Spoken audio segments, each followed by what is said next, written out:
Welcome. We are Emergence Hotspur, and we've taken on challenge number 7, which is identifying emergent signals. We are a group of people from CISC, Sir Robert McAlpine, and EDF Energy, and we've come together today to have a look at this problem. So our challenge is that often we can't see or understand emerging situations until it's too late. So the question is, can we gain insight and sense these challenges so that we can continuously monitor them and understand how those situations are changing?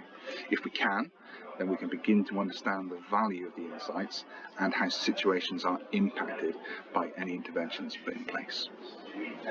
We've been asked to approach this task differently to previous hack challenges, with the focus being on the overall concept. There was no data provided, and the aim was to leverage our experiences to discuss what we imagine the future might look like. Having reviewed the industry landscape, our outputs have been a conceptual framework accompanied by potential next steps. The Cynefin framework allows us to categorize the challenges we're facing on a project. We're often drawn towards the obvious and simple category, as it allows solutions where there's a clear line between cause and effect. Our existing reporting processes often focus on metrics associated with this. There's a danger with wrongly categorizing problems, as this results in the selection of inappropriate solutions. While we would seek to avoid projects becoming chaotic, they are generally complex or complicated by their very nature. There's nothing inherently wrong with this, however there is a danger in pretending they are obvious. Dealing with these projects requires a different set of measures and tools.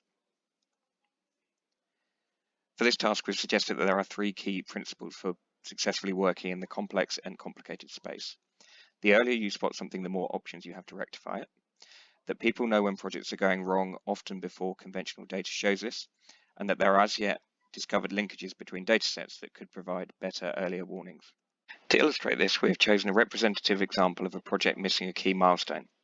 At the moment, our reporting processes would allow a project manager reasonably clear visibility of only the most immediate causes, for which there are only a limited suite of tools to mitigate, almost all of which would involve increased costs and resource allocation. The model that we're proposing involves developing a suite of probes which allow a better understanding of root causes. This will provide enhanced visibility of emergent problems and increase the opportunity to nip these in the bud. At best, this will allow clarity to avoid future issues, though at worst it will allow more time to prepare mitigation measures. We'll now discuss what these probes might look like. Often it's our people's feelings and insights into a project that can be one of the best barometers of its health and where problems are located. But we think it can be used more strategically if we regularly examine various groups, such as client, employees, and supply chain. This can lead us to a safe and inclusive culture, but also gives us the opportunity to identify areas where people's insights and the project's KPIs aren't aligning. It can highlight areas that are being overlooked, and therefore direct us where we should deploy our probes for further analysis. On a project level, many metrics are available to us, often on a multi-page dashboard, and spotting emerging problems can be quite difficult.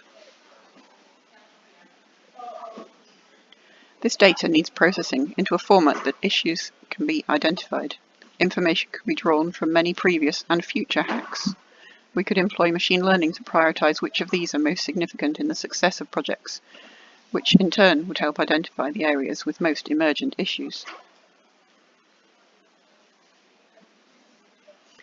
What might this look like? We've come up with 3 main sections, each with a normal range learnt from similar successful schemes. Planned versus actual, be that design fees expended, orders placed, or site progress. An assessment of mood from the probing surveys, and quantifiable issues such as numbers of RFIs or absence rate. The more difficult part is defining what is normal from analysis of past projects. We want to be able to select variables, project value, project duration, complexity factor, and the stage in the project process to establish normal envelope. So for example, if at 20% through the project the number of RFIs is above the expected level, then further probing of design may be required. Receiving RFIs is routine, but by comparing to previous projects at that stage, we can spot emergent problems.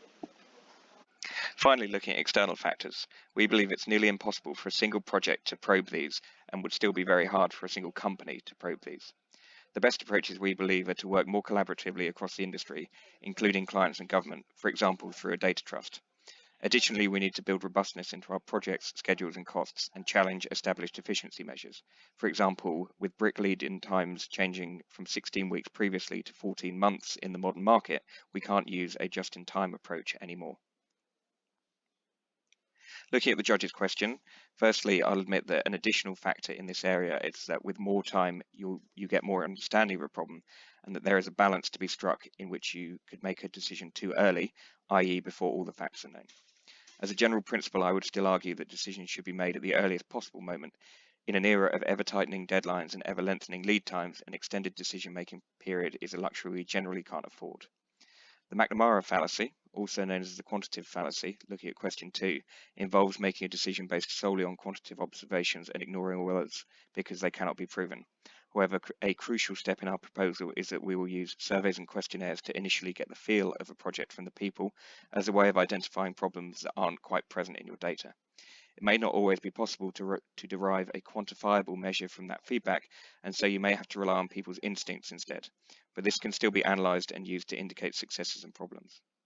Finally, answering question 3, the first steps will be to simplify display of the metrics we currently have, to prepare and use the people surveys for supply chain, staff and clients so we can sense the moods on our projects and prioritise intervention. Defining what is normal for our projects compared to other similar successful schemes will take much further data analysis from many sources. In conclusion, for project professionals who are struggling to deal with emergent issues on their projects, our approach will allow the development of new tools that provide better clarity of the problems at an early stage, improving the chances of successful interventions and better overall project delivery.